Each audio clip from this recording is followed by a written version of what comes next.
दोस्तों सुप्रभात। प्यारे दोस्तों, आज आपके लिए हम मॉडल पेपर लेकर के आए हैं। बहुत बेहतरीन मॉडल पेपर है जो हमारे कक्षा 12 के परीक्षार्थी हैं हिंदी के। अरे ध्यान दीजिए, तब तक उसके पहले एक मिनट में दोस्तों, ये हमारे वो बच्चे हैं जो मेरे पढ़ाए हुए बच्चे मेरे विद्यालय के हैं और इनको हिंदी में 96 और 97 अंक प्राप्त हुआ है। दोस्तों एक बार आप थोड़ा सा अनामिका है और इनको हिंदी में और विशेष अंक से मतलब नहीं है, सिर्फ हिंदी में आप देखिए जो मैं पढ़ाता हूँ, हिंदी में बिटिया को 96 मिले हैं दोस्तों। ठीक है, और ये हमारा है।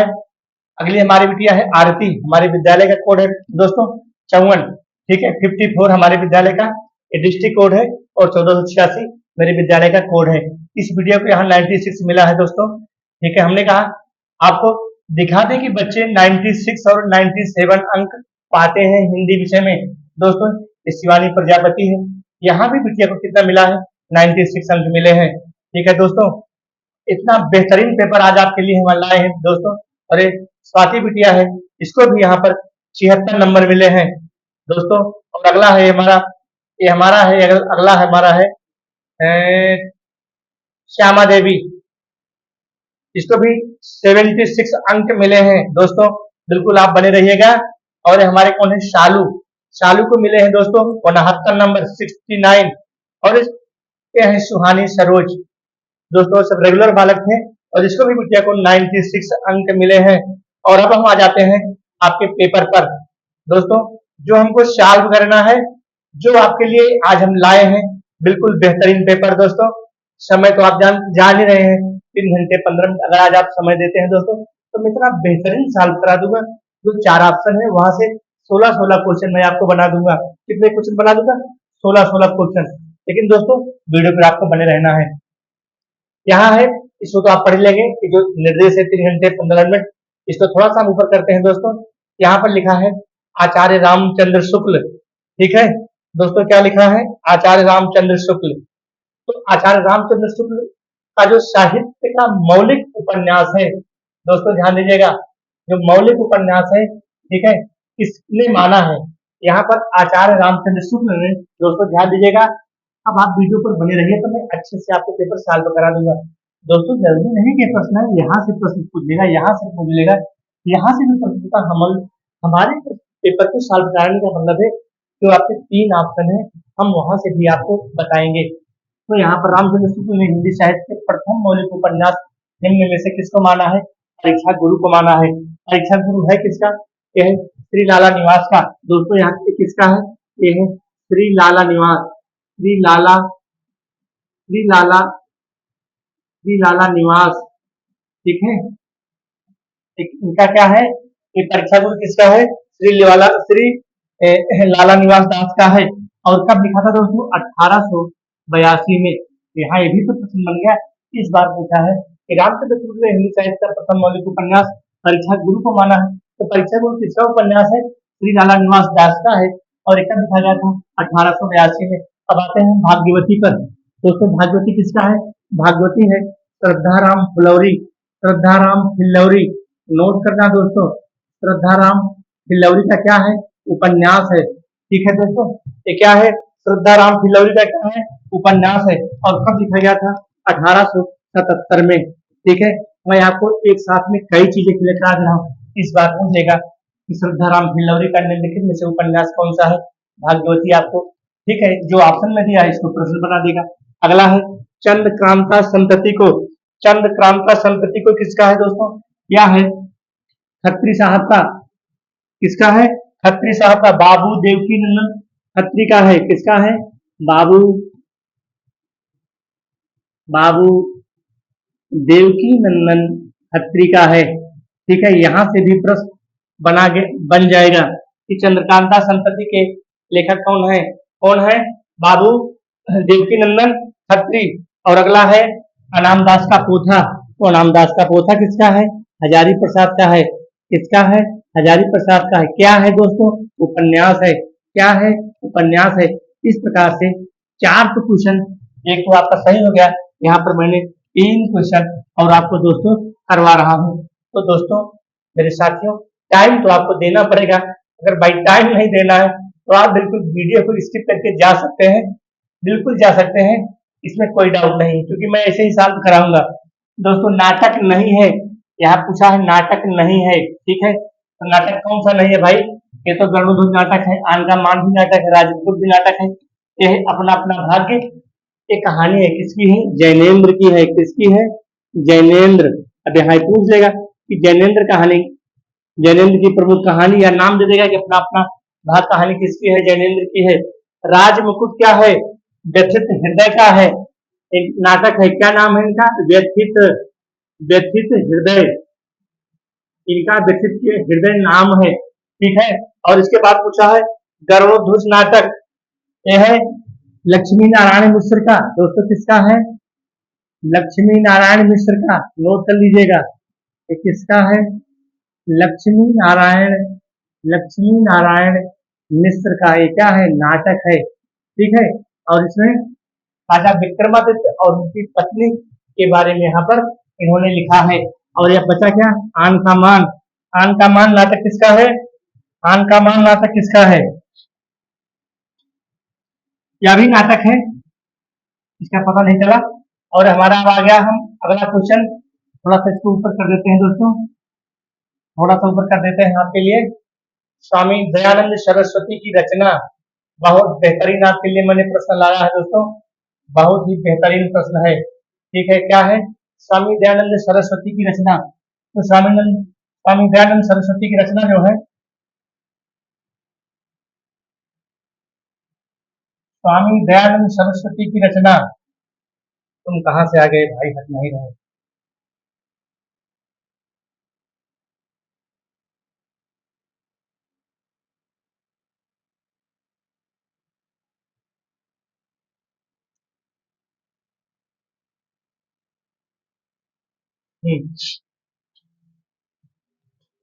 स्वामी दयानंद सरस्वती की रचना क्या है?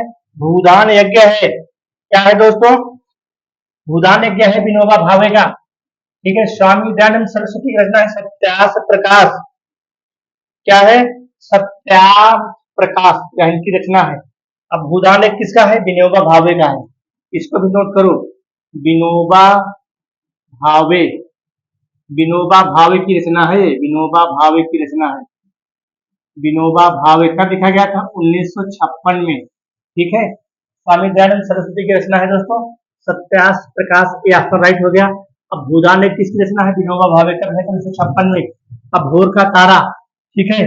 भोर का तारा किसका है?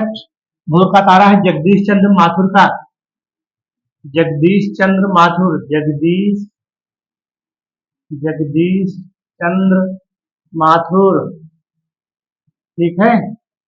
और भारत भारती किसका है? गुप्त का है, मैथिली शरण गुप्त का है दोस्तों। इस प्रकार से हमारा क्वेश्चन। अब हम आगे बढ़ते हैं। महके आंगन चहके द्वार, ठीक है, बहुत बेहतरीन रचना है दोस्तों। क्या है? महके आंगन चहके द्वार, महके आंगन चहके द्वार के रचनाकार, ठीक है। तो महके आंगन चहके द्वार रचनाकार है कन्हैया लाल मिश्र प्रभाकर, ठीक है। एक कन्हैया लाल मिश्र प्रभाकर हो गए। और इसके बाद हमारा है प्रताप नारायण मिश्र है, ठीक है। प्रताप नारायण मिश्र है। अब इनकी एक रचनाएं देख लो, एक दो रचनाएं देख लो। क्या है? प्रेमांजलि है, प्रेमांजलि, प्रेमांजलि है इनकी रचना, ठीक है। इनकी रचना है प्रेमांजलि। मन की लहर, मन की, मन की लहर है, ठीक है। और इसके बाद है बेगारी बिलाप, बेगारी बिलाप। और इनके नाटक भी हैं, कलिकौतुक है, ठीक है, कलिकौतुक है। और भारत दुर्दशा है, मुंशी प्रेमचंद का जो इनके कहानी है, कफन है, ठीक है। और इनके गोदान और इनका जो कर्म भूमि है, रंग भूमि है, क्या सब इनकी क्या है? रचनाएं हैं। इस प्रकार से आपको इसको भी सॉल्व करते चलना है। भारतेंदु हरिश्चंद्र, भारतेंदु हरिश्चंद्र, इनकी जो पत्रिका है कवि वचन सुधा हरिश्चंद्र मैगजीन है। और इनका जो सत्य हरिश्चंद्र इनका पहला नाटक है, कलिकौतुक भी इनका नाटक है दोस्तों। इस प्रकार से वैदिक हिंसा, हिंसा नभवती है, चंद्रावती है, और भारत दुर्दशा, भारत दुर्दशा। ठीक है, इस प्रकार से इनके यहाँ नाटक हो जाते हैं। यहाँ पूछा है रेड्डी द्वारा लिखित निबंध है, रेड्डी द्वारा लिखित निबंध है भाषा और आधुनिकता। ठीक है, भाषा और आधुनिकता। और इसको लिखा है किसने? रामविलास शर्मा ने। इसको लिखा है रामविलास, रामविलास इसको शर्मा ने लिखा है दोस्तों। ठीक है, और समाज एवं भाषा। ठीक है, और आधुनिक भाषा किसने लिखा है? भारतेंदु हरिश्चंद्र। इसको लिखा है भारतेंदु, इसको लिखा है भारतेंदु। ठीक है, और भाषा का महत्व लिखा है दोस्तों अमीर खुसरो। नोट करना, अमीर खुसरो ने लिखा है। बहुत, मैं आपके लिए जो प्रश्न ढूंढ के लाया हूँ दोस्तों, इसको खोजना पड़ा, बनाना पड़ा, तब बनता है, ऐसे नहीं लिख पा रहा हूँ। ठीक है, रेड्डी द्वारा लिखित निबंध भाषा और आधुनिकता। आधुनिक भाषा किसकी रचना है? भारतेंदु की। समाज एवं भाषा किसकी रचना है? रामविलास शर्मा की। और भाषा का महत्व किसकी रचना है? अमीर खुसरो की। अब हम चलते हैं ऊपर, करते हैं इसको। ठीक है,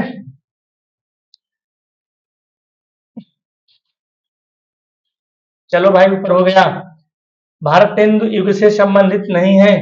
ठीक है, तो नहीं है कौन? ये महावीर प्रसाद द्विवेदी, क्योंकि महावीर प्रसाद द्विवेदी का अलग युग ही है। बाकी बालकृष्ण भट्ट भी हैं, और भारतेंदु हरिश्चंद्र भी हैं, और प्रताप नारायण मिश्र भी हैं। ठीक है, प्रताप नारायण मिश्र भी हैं। ठीक है, तो अब इसमें अगर रचनाएं देखना है तो इनकी रचनाएं हैं किसकी? साहित्य सुमन है, निबंधमाला है। ठीक है, चलो लिख लो भाई एक रचना। इनकी एक रचना है साहित्य सुमन, साहित्य सुमन इनकी रचना है। ठीक है, और ये महावीर प्रसाद द्विवेदी तो हो ही गए, ये नहीं है। ठीक है, महावीर प्रसाद द्विवेदी, तो महावीर प्रसाद द्विवेदी हमारे हो गए। इनकी भी एक रचना लिख लो भाई, ये गंगा लहरी है, गंगा लहरी, जिसको जगन्नाथ दास रत्नाकर ने भी लिखा है, और इसको महावीर प्रसाद द्विवेदी ने भी लिखा है दोस्तों। ठीक है, और इसके बाद विनय विनोद भी इनकी रचना है महावीर प्रसाद द्विवेदी की। क्या है?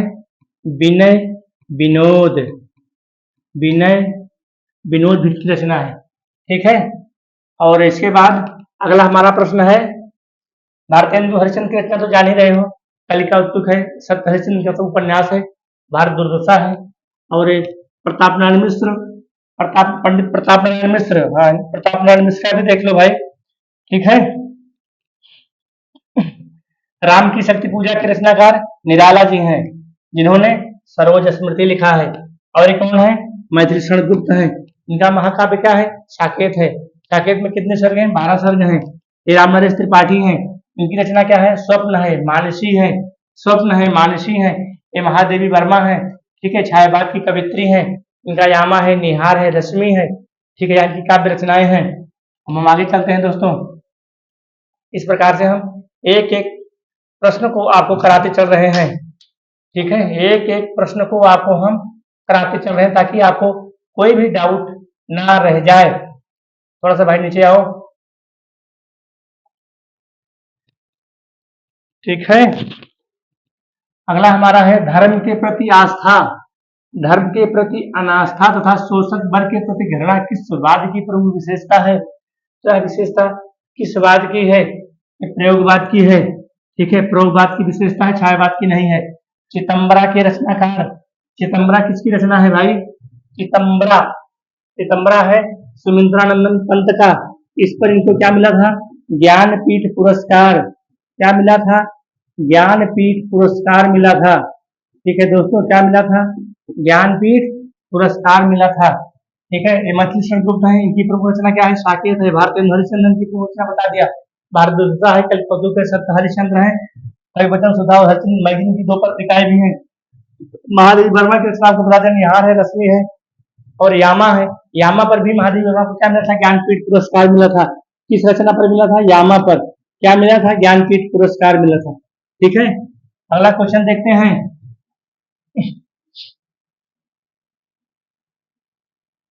अगला क्वेश्चन है दोस्तों, अभिनव मनुष्य वाक्यांश के रचनाकार। बहुत बेहतरीन प्रश्न आपके लिए लाया है। ठीक है दोस्तों, पेपर को सॉल्व करने से फायदा ये होता है कि उसके और प्रश्नों के बारे में पता चलता है। अभिनव मनुष्य काव्यांश के रचनाकार अभिनव मनुष्य काव्यांश के रचनाकार कौन है भाई? अभिनव मनुष्य काव्यांश के रचनाकार हैं कौन? दिनकर जी हैं। कौन है? दिनकर। ये हमारे दिनकर हो गए, ये प्रसाद हो गए। जयशंकर प्रसाद की जो काव्य रचनाएं हैं, प्रेम पथिक है, ठीक है, प्रेम पथिक हो गया। और इनके चंद्रगुप्त है, स्कंदगुप्त है, कामिनी है, एक घूंट है। और इनके जो कहानी संग्रह है, इंद्रजाल है, और गुंडा है, ममता है, छाया है, या इनकी कहानी संग्रह है। इनके नाटक हो गए, छायावादी काव्य के प्रवर्तक है, छायावाद काव्य के जन्मदाता है। और ये धर्मवीर भारती है। इनका जो है ठंडा लोहा है और गुनाहों का देवता, ठीक है, ठंडा लोहा और गुनाहों का देवता। अब दोस्तों यहाँ पर हमारा अगला प्रश्न आ जाता है। अगला प्रश्न हमारा है गद्यांश। यहाँ से आपको 10 नंबर मिलना है दोस्तों। क्या मिलना है? 10 नंबर। निंदा का उद्गम। दोस्तों देखो यहाँ पर कितना बेहतरीन आपको इसको पढ़ना है, ठीक है, इसको आपको पढ़ना है, इस प्रश्न को आपको पढ़ना है और इसी पर आधारित आपको आंसर भी देना है, ठीक है। चलो यहाँ देख लेते हैं। निंदा का उद्गम ही हीनता और कमजोरी से होता है, इसको किसने लिखा है भाई? हरिशंकर परसाई ने लिखा है। यहाँ पर इसको आप पढ़ लीजिए। और गद्यांश के पाठक लेखक का नाम, तो प्रस्तुत गद्यांश हमारी पाठ्य पुस्तक जो है निंदारस नामक पाठ से उतरी है, उसके लेखक हमारे हरिशंकर परसाई जी हैं। और यहाँ पर रेखांकित अंश की व्याख्या पूछा है दोस्तों। तो ये जो रेखांकित अंश है कि बड़ी लकीर को कुछ मिटाकर छोटी लकीर बड़ी बनती है, ठीक है दोस्तों। यहाँ करके कहने का मतलब है, मान लीजिए ये लकीर है, अब इसको हमको मिटाना नहीं है, बड़ी लकीर को कुछ मिटाकर छोटी लकीर बड़ी बनती है। अरे इससे नीचे एक लकीर और बढ़ा दो, अब इससे बड़ी हो गई। यही तो करके कहने का मतलब है कि छोटी बड़ी लकीर को कुछ मिटाकर छोटी लकीर बड़ी बनती है। ज्यो ज्यो कर्म क्षीण होता जाता है त्यों तो निंदा की प्रवृत्ति बढ़ती जाती है। अब इसको भी अगर हमको बड़ा करना है, इसके नीचे एक लकीर और बढ़ा, इससे भी बड़ी हो गई। तो लेखक के अनुसार उत्पन्न निंदा को कैसे मारा जा सकता है? इसी प्रकार से मारा जा सकता है, ठीक है। निकृष्ट और उद्यम, उद्यम का मतलब होता है जन्म, निकृष्ट का मतलब होता है नीच, ठीक है। थोड़ा सा ऊपर कर लेते हैं तो आपको और अच्छे से दिखाई पड़ता है दोस्तों। थोड़ा सा ऊपर कर लेते हैं बस।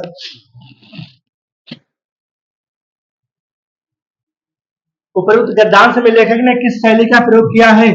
यहाँ पूछा है शैली, ठीक है, यहाँ पूछा है शैली। तो कौन सी शैली है भाई? कौन सी शैली का प्रयोग किया है कि लेखक ने यहाँ पर? प्रबंधात्मक शैली का प्रयोग किया है। किस शैली का प्रयोग किया है? प्रबंधात्मक शैली। और अगला प्रश्न है हमारा, चलो भाई इसको देखते हैं। छोटा करना पड़ेगा, चलो छोटा कर लेते हैं। नहीं दिख रहा तो छोटा करेंगे तुमको।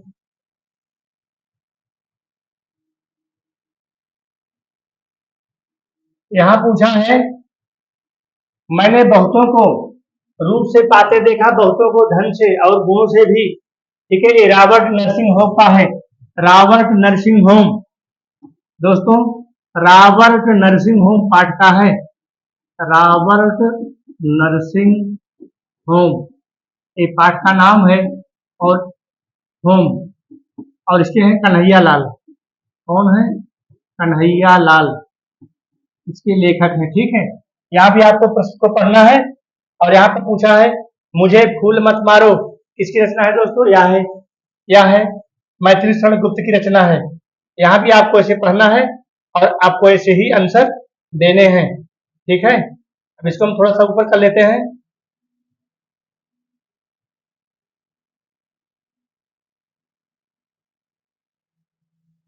यहाँ आ गया है, बीती विभावरी जागरी, बीती विभावरी जागरी, अंबर पनघट में डूबो रही ताराघट उषा नगरी। एक सखी दूसरी सखी से कहती है कि ऐ सखी जागो, क्योंकि आकाश रूपी पनघट में तारा रूपी चतुर नायिका अपने नक्षत्र रूपी घड़े को डुबो रही है। और खकुलकुल साहब बोल रहा है, इसमें कौन सा अलंकार है? एमक अलंकार है। खकुल माने होता है पक्षियों का समूह, कुलकुल माने होता है कलरव। और किस लगा? नए नए, अर्थात वृक्षों के नए अंचल का जो है उसकी शाखाएं अच्छे से मतलब हिल रही है, घूम रही है। तो दोस्तों इस प्रकार से आपको इसका आंसर देना है।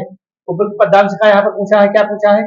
शीर्षक पूछा है। तो कवि का नाम, यह प्रस्तुत पदांश हमारी पाठ्य पुस्तक हिंदी के गीत नामक पाठ चौधरी से गीत से लिया गया है और इसके हमारे जो रचयिता है छायावाद के प्रवर्तक जसविंद्र प्रसाद सिंह बन जाते, लेकिन रेखांकित की व्याख्या उसको आपको पढ़ के उसका आंसर देना है। आकाश रूपी पंखट पर कौन सा रूपी घड़ी को डुबो रही है? तो कौन डुबो रही? नक्षत्र रूपी चतुर नायिका। कौन डुबो रही है? नक्षत्र रूपी चतुर नायिका। यहाँ से लिखना पड़ेगा आपको कि नक्षत्र नक्षत्र रूपी नक्षत्र रूपी चतुर नायिका। ठीक है, नक्षत्र रूपी चतुर नायिका इसका जवाब हो जाएगा। ठीक है, नक्षत्र रूपी चतुर नायिका। क्या पूछा है? खग कुल कुलकुल सा, खग कुल कुल खग कुल कुलकुल सा बोल रहा कौन सा अलंकार है दोस्तों? यहाँ पर है यमक अलंकार। यमक यमक अलंकार है दोस्तों यहाँ पर। ठीक है, क्या साला